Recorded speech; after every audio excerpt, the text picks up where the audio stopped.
Bismillahirrahmanirrahim. Assalamualaikum warahmatullahi wabarakatuh. Alhamdulillahi rabbil alamin alladhi razaqana bi ni'mati Ramadanil mubarak.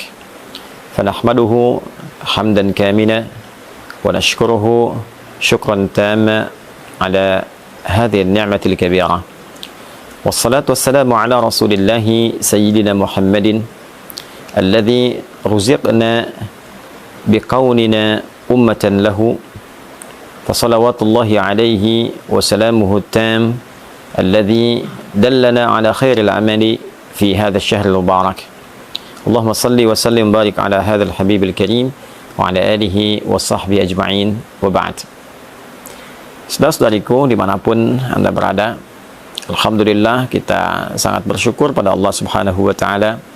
Tahun ini kita kembali diberikan kesempatan untuk mendapati, menemui, dan memaksimalkan potensi kita untuk beribadah di bulan Ramadan yang penuh dengan berkah, penuh dengan limpahan kasih sayang Allah Subhanahu wa ta'ala, yang tidak semua hamba-hamba Allah mendapati kesempatan yang sangat berharga, istimewa, dan membahagiakan ini. Untuk itu, penting kiranya kita mengetahui beragam keistimewaan dimaksud, sehingga dengan itu memberikan motivasi yang besar dan mendalam kepada kita untuk menyusun strategi, menyiapkan kurikulum amal, sekaligus memotivasi diri kita untuk senantiasa bersemangat dalam menjalankan semua kurikulum amalan yang telah kita dapati itu. Teman-teman, dimanapun Anda berada, di antara keistimewaan Ramadan yang tidak bisa ditandingi, sulit didapati di waktu-waktu lainnya adalah berlimpahnya anugerah Allah Subhanahu wa ta'ala, yang diantara sekian banyak anugerah itu adalah ampunan Allah yang ditebarkan kepada seluruh hamba-hambanya tanpa kecuali dan mencakup semua jenis dan ragam dosa yang pernah dilakukan oleh seorang hamba. Terkait dengan ini, Nabi SAW memberikan kabar gembira sekaligus penguatan akan hal dimaksud, dan didokumentasikan penguatan ini oleh Al-Imam Al-Bukhari juga Al-Imam Muslim, khususnya dalam kedua kitab sahih mereka. Di Al-Bukhari misalnya nomor hadis ke-38 pun demikian Imam Muslim menyantumkan dengan redaksi yang serupa di nomor hadis 760. Keduanya mengambil riwayat dari sahabat Abu Hurairah Abdurrahman bin Sakhr radhiyallahu taala anhu dari Nabi sallallahu alaihi wasallam, beliau bersabda, "Man shama Ramadana imanan wa ihtisaba, ghufira lahu ma taqaddama min dhanbi." Man, siapapun, mencakup laki-laki, perempuan, besar, kecil, tua, muda, apapun profesinya. Dan ini sifatnya secara personal. Ketika disebutkan man, artinya menunjuk secara personal. Dan dia memiliki juga keumuman makna. Artinya berlaku secara personal, namun dibuka umum bagi siapapun, baik laki-laki, perempuan, dengan segala sifat yang telah tadi kami sebutkan. Artinya peluang ini seakan-akan Nabi memberikan beritanya secara personal kepada kita. Wahai Adi Hidayat, wahai fulan, wahai fulana, man shama Ramadana, siapapun di antara Anda yang mampu menunaikan puasa Ramadan. Perhatikan kalimatnya, kata puasa dimaksud sama diikat dengan waktu Ramadan. Jadi tidak ditemukan di waktu-waktu yang lain. Tidak di puasa Rajab misalnya, tidak di puasa Sya'ban misalnya, tidak di bulan hurum-hurum yang lain, tidak di puasa Arafah, tidak di puasa Asyura dan yang lainnya, tidak di Ayyamul Bid, tidak di hari Senin dan Kamis. Ini hanya khusus mencakup di bulan Ramadan. Man shama Ramadana, siapapun yang mampu menunaikan puasa Ramadan. Dan kita ketahui Ramadan itu jumlahnya selama sebulan. Ya, di Al-Baqarah ayat 185 jelas Allah menggabungkan kata syahr yang menunjuk pada waktu selama sebulan dengan kata Ramadan dalam momentum penurunan Al-Quran. Syahrul Ramadan alladzi unzila fihi Al-Quran. Di bulan Ramadan itu yang diturunkan Al-Quran di dalamnya, itulah kemudian waktu yang menjadikan kita wajib menunaikan puasa selama sebulan penuh. Artinya dalam konteks menunaikan puasa ini di bulan Ramadan ini waktunya terbentang selama sebulan. Siapapun yang mampu menunaikan puasa Ramadan dari hari pertama, hari kedua sampai yang terakhir selama sebulan, Dengan catatan imanan wahtisaba. Imanan ia kerjakan karena imannya, karena keikhlasannya pada Allah Subhanahu wa taala, keyakinannya untuk menyembah, mengagungkan dan menaati perintah Allah Subhanahu wa taala. Karena kalimat iman itu sandingannya adalah amal saleh. Jadi begitu disebutkan iman, pembuktiannya amal saleh. Misal Quran surah 103, wal 'asr innal insana lafi khusr illa alladziina amanu wa 'amilus shalihat. Jadi untuk menunjukkan seseorang beriman itu, maka pembuktiannya lewat amal saleh. Ya, pengertian terbaliknya, mafhum mukhalafahnya, ketika seseorang menunaikan amal dan disebut dengan saleh, maka tujuan utamanya adalah untuk membuktikan keimanannya. Kepada siapa? Kepada Allah. Jadi bukti iman itu adalah taat. Taat itu wujudnya adalah amal soleh, perbuatan kita yang ditujukan karena Allah Subhanahu wa ta'ala. Karena itulah ketika satu kata yang menunjuk pada ibadah kemudian disandingkan dengan kata iman, ingin memberikan kesan bahwa syarat penunaian ibadah itu dianggap benar, dianggap baik jika memang ditujukan untuk kepentingan imannya, dalam arti dilakukan karena Allah Subhanahu wa ta'ala. Karena kalimat iman pertama dalam Al-Quran dan disifati dengan kata ghaib, wujudnya adalah penyembahan dalam bentuk salat. Al-Baqarah ayat ketiga, alladzina yu'minuna bil ghaibi wa yuqimunas salat.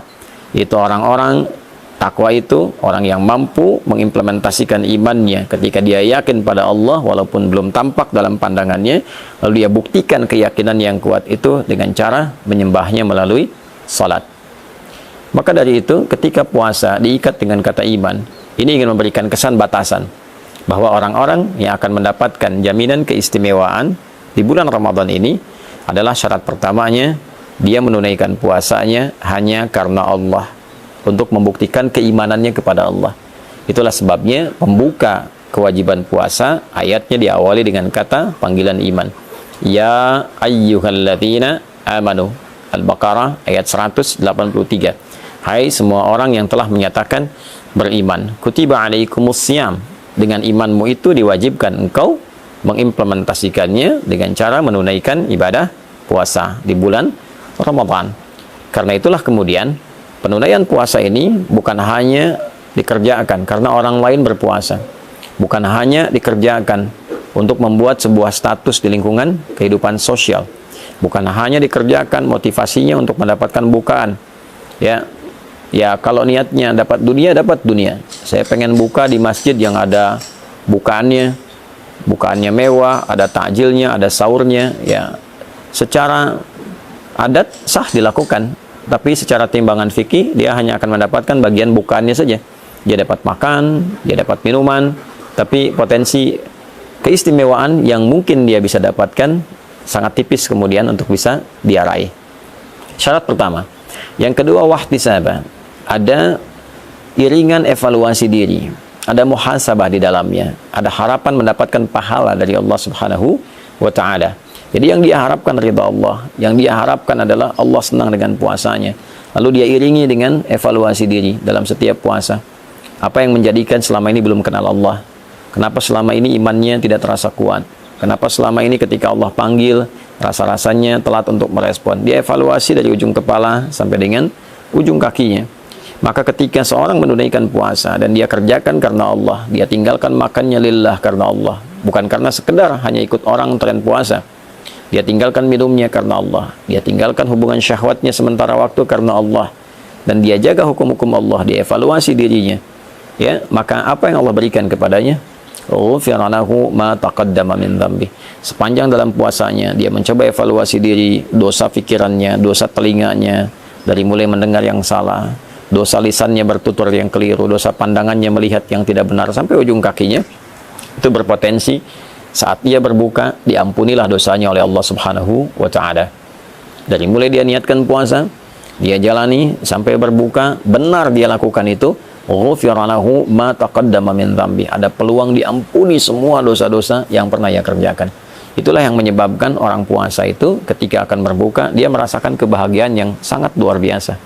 Bukan sekedar karena dia telah selesai menuntaskan tugasnya dan dia akan berbuka, begitu mendengar azan ada satu gejolak dalam dirinya, aura yang berbeda dari biasanya, mendorong ia untuk berbahagia karena sekarang waktunya berbuka. Karena itu dalam hadis dikatakan farhatani lis-shaimi farhatani, bagi orang puasa ada dua kebahagiaan, ya. Farhatun anda yuftir, indama yuftir, satu kebahagiaan atau kama qala Rasulullah SAW, diraihnya ketika ia sedang berbuka, ya. Dan yang kedua, farhatun adalah satu kebahagiaan indama yalqa rabbahu bisyamihi, ketika ia kembali kepada Rabbnya dengan pahala puasa yang ditampilkan kepadanya. Maka saat ia berbuka ia gembira, bukan karena sekedar puasa telah selesai, tugas telah dilakukan, tapi dia bahagia pula karena pada saat itulah Allah berpeluang mengampuni semua dosa-dosa yang pernah ia kerjakan.